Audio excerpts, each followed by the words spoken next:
Hey guys, we're back with the next episode of Sryth Fantasy Text-Based RPG.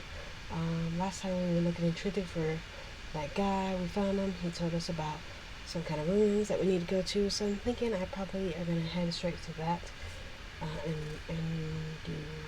Was it also?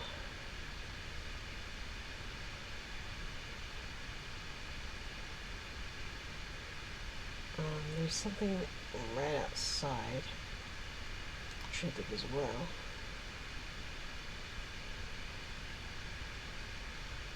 But hey, thanks so much for hanging out and joining me. Let's go. Fang Ridge. Large stone obelisks, each bearing countless engravings of the ancient Alvarian origin, line the back of the steep, woody, rocky woodland ridge south of Sryth that give rise to the spot's eerie moniker of Fang Ridge. Despite its relative proximity to the river port, Fang Ridge lies out of the tangle of its forest and is not a place frequented by any save an occasional huntsman. Standing near the foot of the ridge, gazing up at the broad spires that stab into the sky from its spine, you're suddenly reminded of the wild and desolate region into which you dare to venture. Let's do some exploration.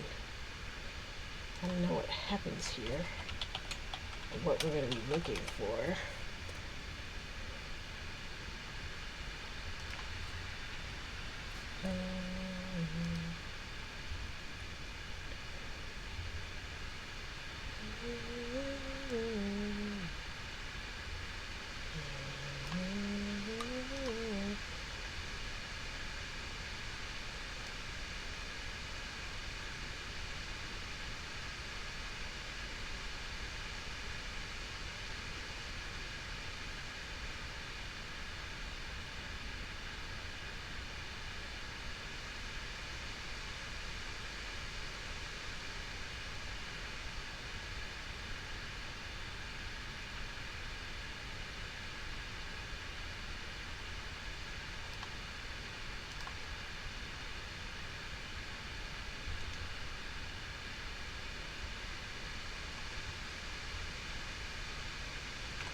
So probably just looking for a cave. While exploring Fang Ridge, you suddenly find yourself approaching a bleeding mouth of a dark cave. Yep.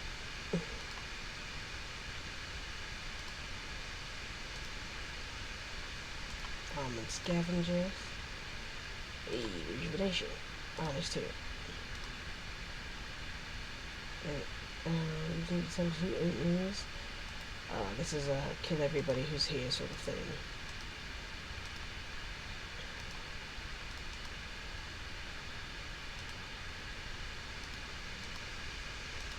And I guess you just get something for killing everybody here. I'm getting gold, and that's good with me. Massive carnage coal. Well, massive. I don't think so. The light source scattering the shadows, you constantly make your way along the rough, uneven passage of the gloomy cave. You defeated 5, and there's a considerable amount left. Right now, by completely clearing it, you'll be able to run a thorough search of it. Okay. So yeah, like I said, you have to kill everybody in here, and then you'll be able to see what's going on.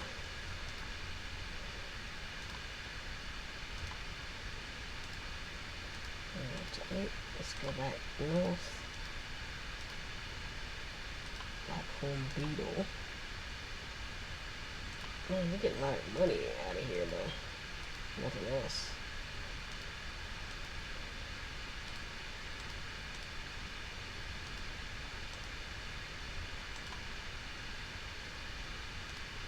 Oh, it's dwindling.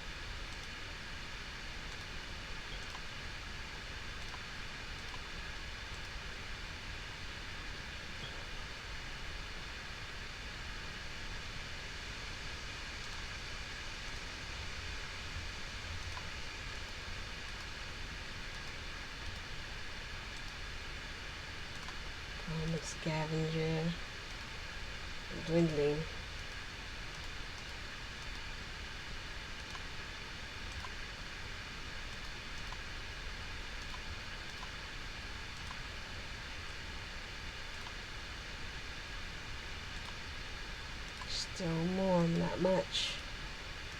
maybe 20 enemies.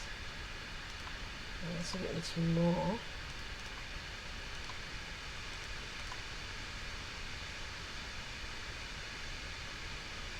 Okay. Still thinking 20. Ball back. Buck back. Buck back.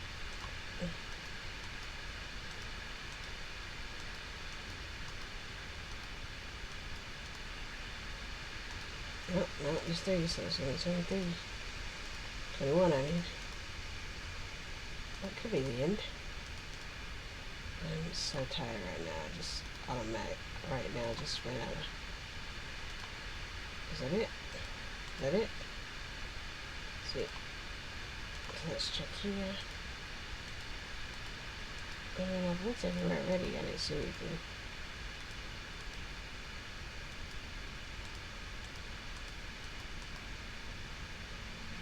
Something down here.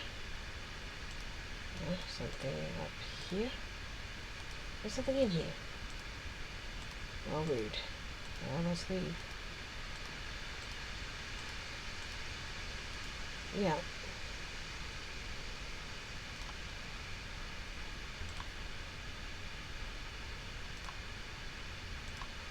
There's nothing in there. Yeah, I'm leaving.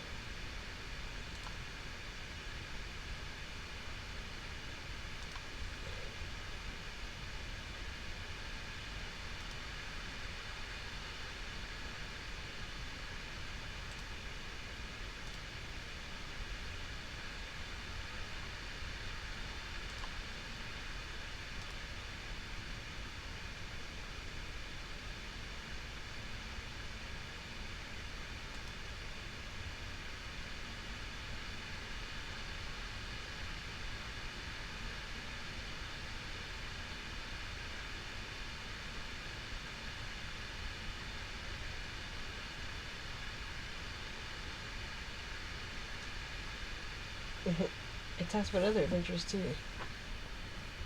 Interesting.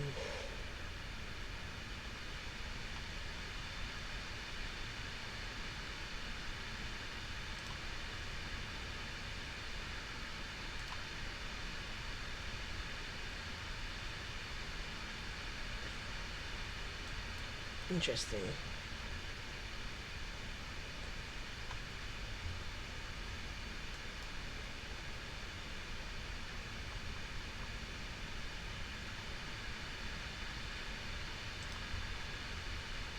Travel.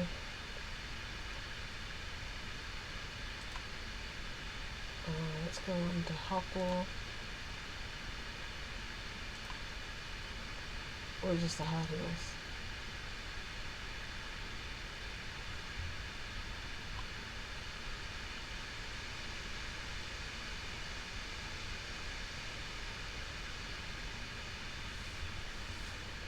Every time I see this, I think of Boromir.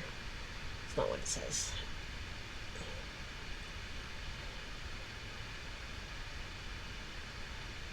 Oh.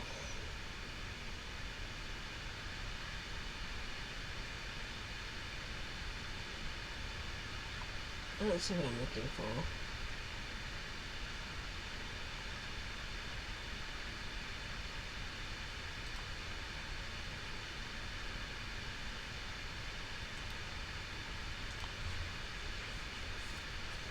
Oh well.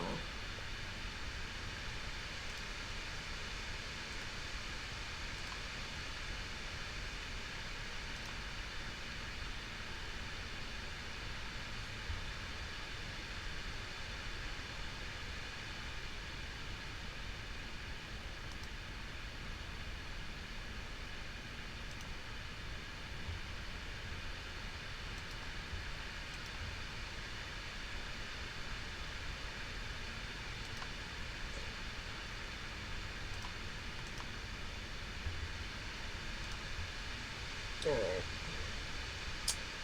What am I doing here? Oh yeah, we're gonna start proving grounds. So we did the troll one, we did the silver crest. So we can just start for the first one, I guess.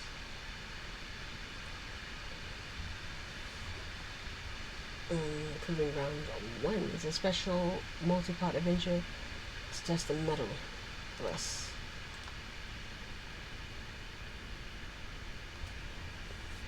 Alright, let's go. Recent travels have taken to the western part of Tisa. Over the backs of rolling hills, forested hills, they were at the base of the towering fell Rundin range, and across a land both wild and remote.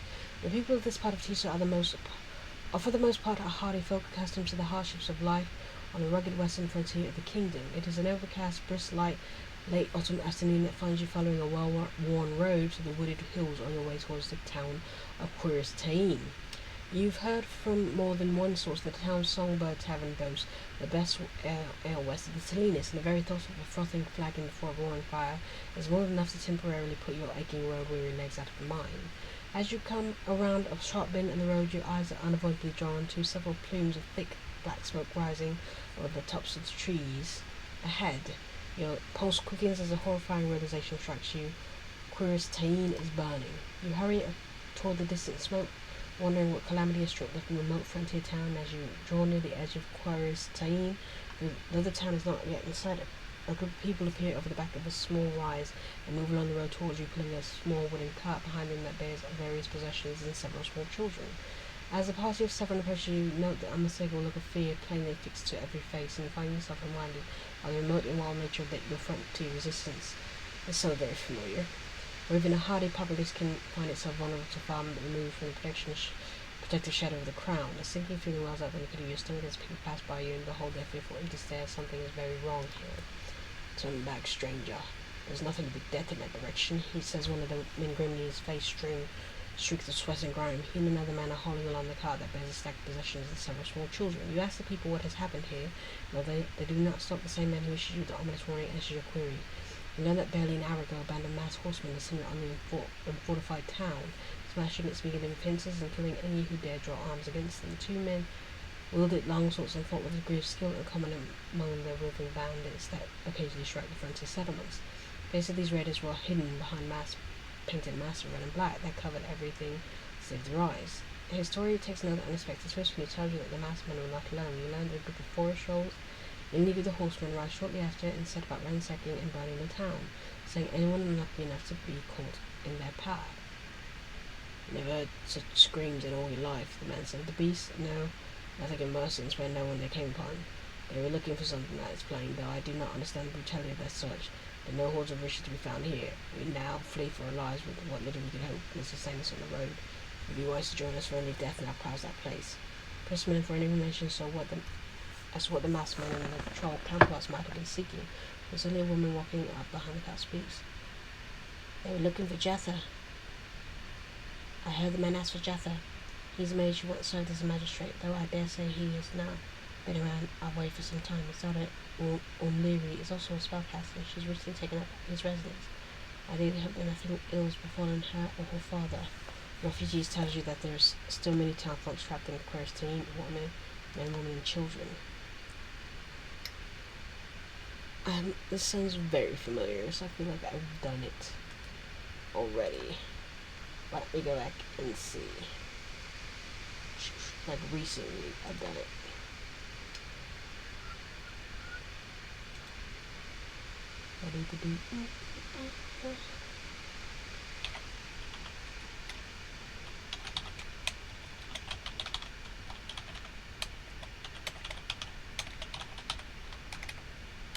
Let's see, Proving Grounds 5, Proving Grounds 4, 5, and 4, and 5, but I don't see Proving Grounds 1. Alright. Unwilling to linger any longer, the people pick up the pace and hurry along the road with the cart. You watch as they depart, hoping that they will find safety in these wild parts. For a moment you flirt with the idea of fleeing with them, leaving behind the danger that undoubtedly lurks in the burning frontier town. And when you suddenly shrill, terrified screams ring out to your left, you turn and watch as a mist of rage and disbelief as a small group of children dash along the road, pursued by two masked horsemen. The cruel eyes of the men peer out from behind the painted red and black masks and hide their faces as they ruthlessly bear down on the fleeing children, their swords poised to strike. You realize that there is not a moment to spare. Yes, I have a power of illusion. A cleverly weaved illusion of several townsfolk brandishing swords and cursing loud at their riders enough to halt the pursuit of the fleeing children. They turn their cruel attention to the armed citizen tree and move in that direction. As your illusionary band of armed folks flees into the woods, the masked horsemen on their heels, you quickly move along the path on the road in the direction of Queer's Ta'in. Not far from where you first saw the smoke come up upon a stone bridge that crosses the stream, two masked men swarming standing on the opposite side of the span, their backs facing you, as they appear to be keenly watching the road beyond that leads up to town. Even from here, the very edge of town, you can clearly see the flames that consume a large portion of the settlement as they flicker through the trees. You realize that you need to somehow get past the 2 centuries of you or make it into the town. Yeah, archery it is. The speeding shaft pierces the target's line and collapses instantly as Hook cries out in alarm and spins to face you. Your arrow strikes the masked man square in the chest and he topples over backwards, striking the ground hard. He rolls about in agony for several seconds before becoming still. You're alarmed by a sudden clash of fuels on the top of the bridge behind you, turns to 2 masked horsemen bearing down on you with blades poised to cut you down. You realize your only chance of evading would be leaping the edge of the bridge. Or kill them. The sound of the horses approaching the bridge spurs you into action. You symbols of the covered forest and carefully make your way through the trees to the outskirts of the ravaged frontier town. The town of Queer's Ta'in has been largely destroyed. From your vantage point on the base of the small hill on the outskirts of town, you survey the disheartening scene. Most of the frontier town is ablaze. Wide columns of thick, dark smoke rise into the air as ravaging flames consume what remains of the town's larger structures. Small groups of townfolk run here and there in small groups, many of them pursued by mass horsemen as they attempt to flee to safety. Anger wells up in your eyes fall upon the many bodies that litter the town's thoroughfare. Several of the dead still clutching weapons in their rigid fingers, but a greater number are unharmed. It is grimly obvious that no effort has been made to spare women and children. A large fire blazing in the center of town as a handful of masked men are engaged in tossing the bodies into it. The gruesome scene has only served to strengthen your resolve. You silently vow to avenge the victims of this heinous massacre. You cannot help but question your own chances of victory against such overwhelming odds. Maybe this one knows what Jaffa is. Comes a rasping voice from behind you. Spin around and behold the unexpected, entirely unwelcome sight. We have the trees behind you as a mass swarming flanked on either side by the 2 hulking forest trolls. The hideous grey beast snarl, revealing a mouth of jagged, decaying teeth as they shoulder large wooden clubs. Easy, beast, said the masked man with the unnerving air of confidence. This one and none this front free of rabble. Perhaps she can tell us where we might find the cowardly Jaffa. If not, she could join the rest of the dogs on the fire. Seems very familiar. Rescues, turn events, and pursue the enemy ambush in the temple. The enemy unmasked, the shadow path. Oh, shadow path. Outskirts of South and the Battle of South.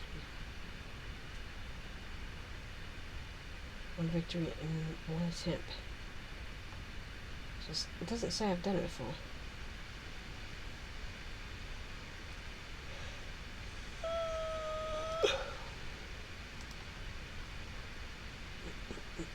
Moving down the trees behind you is a masked swordsman flanked on either side by 2 hulking trolls. The hideous grey beast snarl, revealing so where is Jaffa? The 2 trolls grunt and step menacingly towards you if anticipating the masked man. Although you haven't the slightest idea as to the whereabouts of the person about whom the masked men are inquiring, you are certain that betraying such information will neither help or plan the town or buy you any quarter. You defiantly refuse to answer and assume combat ready stance. The masked swordman sighs heavily and nods at one of the trolls, Crusher, Sryth. The troll refers to his Sryth, bellows loudly and raises his weighty wooden club. And now he's dead. The remaining troll bellows with rage as its counterpart strikes the ground dead. Hero indeed, said the masked swordman, his face laser at scorn. Finish this Pargok. He stepped aside, narrowly avoiding the first swipe of the troll's heavy wooden club, and as the fierce beef draws back from the preparation for a second swing, you step forward and counter the attack. Dead. What you got to say now? Pargok's bloody carcass landed at your feet, and before you can even contemplate the next course of action, you're really set upon by the masked swordsman. He wields a blade with expert skill as he attempts to quickly cut you down. Or when he's now dead. He ran off. The master of the troll slipped out of the melee range and flees into the forest. You're about to give chase when a loud grunt from behind you alerts you to more immediate threat. Spinning around, you behold a pair of savage forest trolls leaping towards you, their lips curled back in hideous snarls. A pile of troll carnage litters the ground at your feet. You step over the twisted remains of the trolls, not daring to relax your battle ready stance. As the attack be imminent, a group of townsfolk run past, pursued by 3 masked horsemen. One of the riders, his leather breastplate partially concealed beneath an embroidered cape, veers aside, bending the pursuit into his fist sheath. His eyes dart from the remains of the trolls and back to you several times, but he does not speak. Suddenly his body begins to tremble. Dark flames envelope his gloved hands. His eyes roll back in his head, and he raises his hand, leading at you. Every instant that you screams, you are in grave danger. With a prolonged hiss, 2 bolts of black flame streak forth at you from the masked swordsman's outreached hands. Gating. A low hum fills the air, and the swirl of black vortex opens to your right. Step into the vortex. A split second for the 2 bolts of flame to streak past. Less than a second later, you emerge from the portal a handful of feet away, where you previously stood, having completely avoided the deadly attack. Without a word, the silent hawk from the signals race into someone or something behind you. You really tend to confront a new danger, stopping towards you across the thoroughfare. Okay. Surrounded. Without a word, a silent horseman signals and with a raised hand to someone or something behind you. You warily turn to confront the new danger stopping towards you across the thoroughfare. What is it? 4 masked swordmen, their swords drawn and the cruel eyes locked on you, and are spreading out to surround you as they cross the thoroughfare. The silent horseman snaps his wings loudly, and instantly each of their blades ignites and is enveloped in raging blue flames. The horsemen depart, sketching off along the road into the midst of the burning town, leaving you to face your 4 enemies whose sword weapons now burn with magical fire. As the swordman continues to close in, surrounding you, as they draw near, you take a deep breath and still your nerves for what you realize may prove to be your final stand. Here in the streets of this burning frontier town will your fate be decided. Or they're just going to be dead. The 4 swordsmen are dead, and the blades of their swords, which once burnt blue flame, are now cold and lifeless, intertwined amongst the bloody remains at your feet. You search the bodies and discover the following. I'll take the second one. With your heart still pounding furiously, and every sense alert for danger, you constantly make your way into the heart of the burning town. What in that?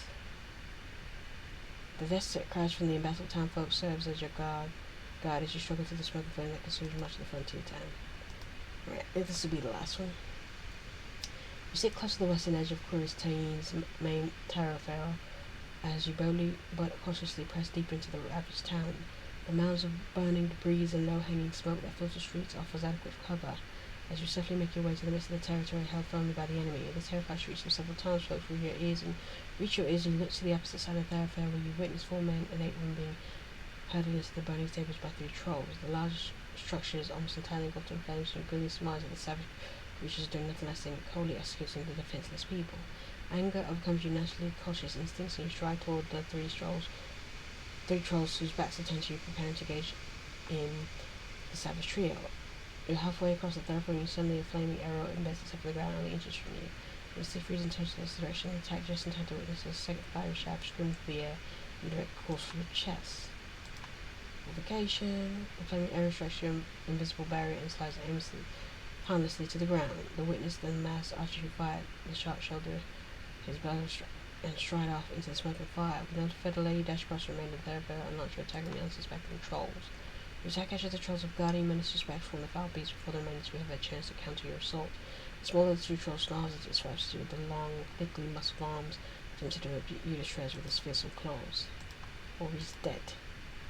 The remaining troll, a bit larger than his fallen cohorts, shriek with rage and bound over to his fallen kin to attack. You manage to repel the beast's initial assault and encounter with an attack of your own. 3 trolls are dead. You step to the carcass of your last victim and prepare to unstable and search the samples the troll had herded into the burning building. A raging fire consumed the stables. Broad sheets of flame climb the walls, and thick black smokes hang beneath the engulfed roof. You realize that the structure is not far away from collapse, and with it unsettling thought in mind, you set off to a perilous search for anyone still alive inside this inferno. As you make your way through the stables, you know that none of the horses that would have occupied the many stalls are present. You surmise that either the masked attackers have taken in or were rescued early on by some townsfolk perhaps used in an escape. When you reach the back of the stables, you discover a dozen people huddled in one corner as the fire has not yet reached. 2 of the men in the group are hacking nearby wall with small axes, desperately attempting to create a way out of the encroaching flames. You're about to rush over with an effort when the sudden ground from above draws your gaze. You're horrified by the sight you behold overhead. One of the large crossbeams that support the roof has buckled, and its massive flaming bulk is pummeling towards you. You've but seconds to react to save your life. Destruction. What?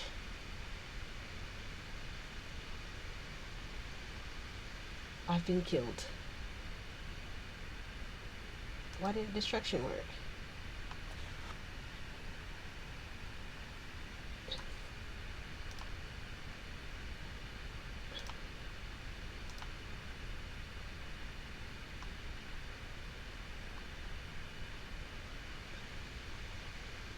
I've been killed. I, I guess I've been killed before in this game. Maybe that's what happened before. No, I don't remember doing the proving grounds for this.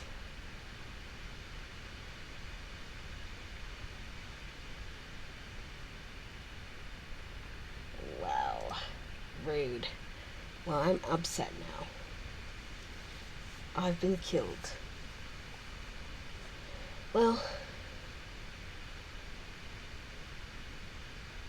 I'm thinking I want to quit because I don't want that to be tarnishing me on my adventure.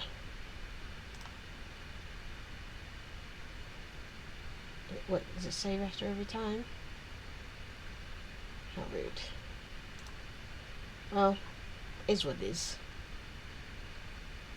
Thanks so much for hanging out and joining me. Until next time.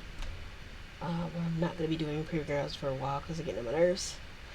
Because how dare you kill me? How come it didn't even say my destruction didn't work? It just said I was killed. How does that make sense? So, and it's 93%, so I should succeed for sure. Anyway, till next time, you know what I'm going to say. Peace.